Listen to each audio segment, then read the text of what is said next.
कहानी की शुरुआत होती है एक छोटे लेकिन खुशनुमा गांव से, जहां रहते थे रेस्टार और उसकी छोटी बहन रिमी। दोनों के बीच इतना गहरा और निस्वार्थ प्रेम था कि पूरा गांव उन्हें एक मिसाल के तौर पर देखता था। जहां भी जाते लोग कहते, देखो रिमी और उसका भाई रेस्टार एक दूसरे के लिए जान भी दे देंगे। वो साथ पढ़ते, साथ खेलते और एक दूसरे का हर दर्द बांटते। एक दिन गांव में मेला लगा। सब लोग झूले, मिठाई और बाजार का मजा ले रहे थे। रिमी और रेस्टार भी आए। दोनों की आंखों में चमक थी। रिमी ने चूड़ी खरीदी और रेस्टार ने उसे गुब्बारा दिलाया। लेकिन तभी भीड़ में अचानक रिमी कहीं खो जाती है। रेस्टार इधर उधर दौड़ता है, पागलों की तरह चिल्लाता है, रिमी रिमी मेरी बहन कहाँ चली गई। मेला बंद हो जाता है। सभी लोग अपने घर चले जाते हैं, लेकिन रेस्टार उसी मैदान में बैठा बिलखता रहता है। रात गहराती है और वो अकेले आसमान की ओर देखता है, शायद कोई जवाब मिले। उधर रिमी अब गांव से बहुत दूर एक सुनसान सड़क के किनारे बैठी रो रही थी। चारों ओर अंधेरा और सन्नाटा। अचानक झाड़ियों में से एक भयानक भेड़िया निकलता है। उसकी आंखें लाल और दांत खून से सने। रिमी डर के मारे चिल्लाती है और भागती है। भेड़िया पीछा करता है। भागते हुए रिमी एक घने जंगल में चली जाती है।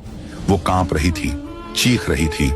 तभी वहाँ एक लकड़हारा आता है। भेड़िया उसे देखकर गुर्राता है, लेकिन लकड़हारे की कुल्हाड़ी देखकर डर कर भाग जाता है। लकड़हारा रिमी को अपने झोपड़े में ले जाता है, खाना देता है और आश्वासन देता है, डर मत बेटी, अब तू सुरक्षित है। इधर रेस्टार अपनी बहन को खोजने निकलता है। हर जगह वो बस एक ही नाम पुकारता है, रिमी मेरी बहन। लेकिन रास्ते में अचानक एक तेज रफ्तार कार आकर उसे टक्कर मारती है। धड़ाम, सब कुछ काला हो जाता है। 20 साल बाद रेस्टार अब एक बड़ा आदमी बन चुका था। दुनिया की सबसे महंगी कारें, ऊंचे बंगले, नाम और शोहरत, लेकिन दिल में खालीपन। हर साल 15 अगस्त को वो उसी मेले वाले मैदान में जाता था और घंटों बैठकर रोता था। वो कभी भूल नहीं पाया कि उसकी रिमी उससे हमेशा के लिए छिन गई थी। उधर रिमी भी अब बड़ी हो गई थी, लेकिन किस्मत ने उसे गुमनाम बना दिया था। लकड़हारे की मौत के बाद उसने शहर आकर एक छोटे स्टॉल पर काम करना शुरू कर दिया। उसने अब नया नाम रख लिया था, मीरा, क्योंकि उसे अपना अतीत याद ही नहीं था। एक दिन रेस्टार एक मीटिंग के लिए निकलता है और गाड़ी तेज चला रहा था। अचानक उसकी कार एक स्टॉल से टकरा जाती है। स्टॉल टूट जाता है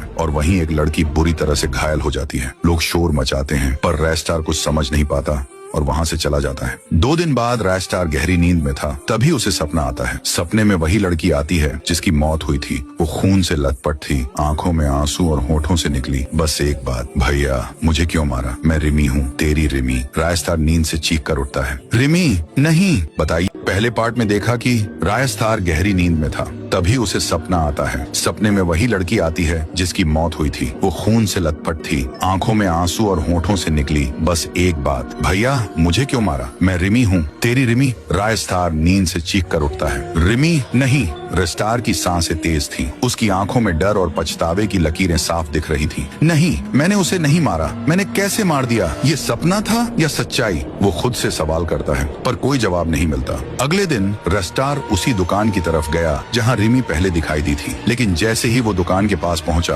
अचानक चारों ओर गहरा धुआं फैल गया। धुआं छंटा और लड़की गायब थी। वही चेहरा, वही आंखें, वही मासूमियत। ये कैसे हो सकता है? वो मरी नहीं थी तो फिर मेरे सपने में क्यों आई थी? रेस्टार की आंखों में फिर से डर उतर आया। तभी वो दुकान में जाता है और वो जैसे कुछ देखा तो वहाँ से निकल जाता है। वो अपने घर जाके अपने वही भाई को कॉल करता है जो 20 साल पहले मिला था। वो था कालू। कुछ ही देर में कालू काली जैकेट पहने उसके सामने था। रेस्टार बोला, मुझे उस लड़की को ढूंढना है, चाहे जो भी करना पड़े। रिमी मेरी बहन थी जिसे उन्होंने मुझसे छीन लिया था। तभी दिखाया जाता है रिमी को। उसको गुंडों ने कैद करके रखा था। तभी एक काली कार वहाँ रुकती है। एक दरवाजा खुलता है। बाहर निकलता है वो दरिंदा जिसकी आंखों में जलती नफरत थी। तेरे भाई ने मेरी दुनिया तबाह कर दी, अब मैं तुझे उसकी सजा दूंगा। रिमी चिल्लाई, मेरा भाई कहाँ है? बताओ कौन है वो? गुंडा हंसते हुए बोला, अब तो तुझे भी मरना है। वैसे भी तुम दोनों फिर कभी मिल नहीं सकोगे। और तभी वहाँ ब्लैक स्क्रीन छा जाती है। कुछ समय बाद रेस्टार को कॉल आता है, रिमी मिल गई है, खुफिया अड्डे पे आ जा, लेकिन जल्दी। रेस्टार गाड़ी लेके निकल पड़ता है। टायरों की आवाज, सिर पर पसरा अंधेरा और दिल की धड़कनें सब तेज हो जाते हैं। जैसे ही वो वहाँ पहुँचता है, सन्नाटा छा जाता है। एक सूखा पेड़ और उसी पर लटकी होती है कालू की लाश, खून से सना हुआ चेहरा। रेस्टार के पैर कांप जाते हैं। तभी एक धीमी आवाज सुनाई देती है, भाई। रेस्टार पीछे मुड़ता है। वही रिमी, खून से लथपथ, फटी आंखें और जली हुई स्किन। मैं रिमी हूँ, तुम्हारी रिमी। और वो अचानक हवा में उड़ती है और गायब हो जाती है। तभी जोर की चीख और रेस्टार की आंख खुल जाती है। वो अपने कमरे में था, पसीने से भीगा हुआ, पर उसके हाथ पर खून लगा था और दीवार पर वही शब्द खून से लिखा था, मैं लौटूंगी।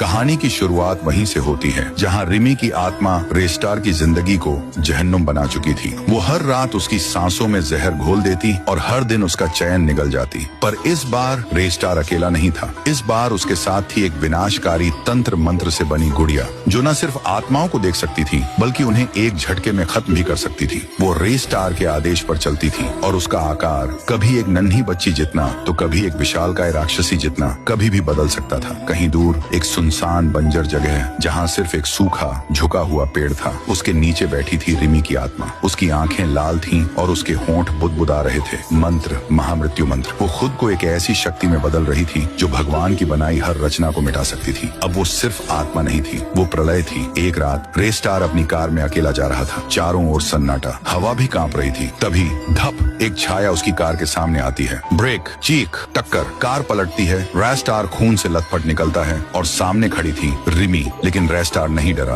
वो चिल्लाया, गुड़िया। गुड़िया प्रकट होती है। गगन चीरती चीखें, धरती कांपने लगती है। गुड़िया और रिमी की आत्मा के बीच महायुद्ध शुरू हो जाता है। गुड़िया विशाल रूप लेती है, रिमी काली धुंध में बदलती है। एक तरफ तंत्र, दूसरी तरफ तामसिक क्रोध। पर अंत में गुड़िया रिमी को छिन्न भिन्न कर देती है, पर खुद भी राख बन जाती है। रेस्टार वहीं बैठा रोता है, पर उसे शांति मिलती है। उसे नहीं पता था जो खत्म हुआ वो वास्तव में शुरुआत थी। एक शांत रात, रेस्टार अपने कमरे में सो रहा था। तभी किर किर, दरवाजे की चरमराहट, पीछे से एक परछाई और फिर सुबह दीवार पर खून से लिखा था, मैं लौट आई। रेस्टार की नींद उड़ जाती है। उसका दिल जोर से धड़कने लगता है। नहीं, ये नहीं हो सकता। वो दौड़ता है बाहर, पर तभी सामने प्रकट होती है गुड़िया। पर वो वही गुड़िया नहीं थी। उसका चेहरा पिघल रहा था, आंखें काली और गहरी थी। रेस्टार पूछता है, तुम जिंदा कैसे? गुड़िया मुस्कुराती है और उसका चेहरा धीरे धीरे बदलता है। रिमी, और वह एक धुएं में गायब हो जाती है। रिमी ने उस गुड़िया को वश में कर लिया था। अब वो सिर्फ आत्मा नहीं थी, वो एक ऐसी शक्ति थी जो तंत्र और तमस दोनों से बनी।